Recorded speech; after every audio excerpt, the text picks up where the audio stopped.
So when I first got sick, I had to isolate for about 2 months, 8 weeks, around there. And I didn't get no social life. I was in basically lockdown. So what my mum did for me was plan to surprise me for me and my brothers, and that's what you're about to see. Tautoko.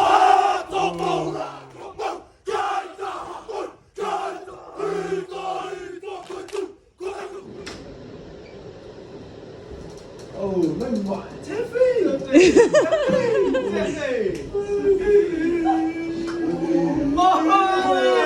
Looking at his beard. I thought we were in trouble. I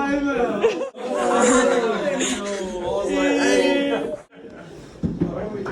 You found us in trouble.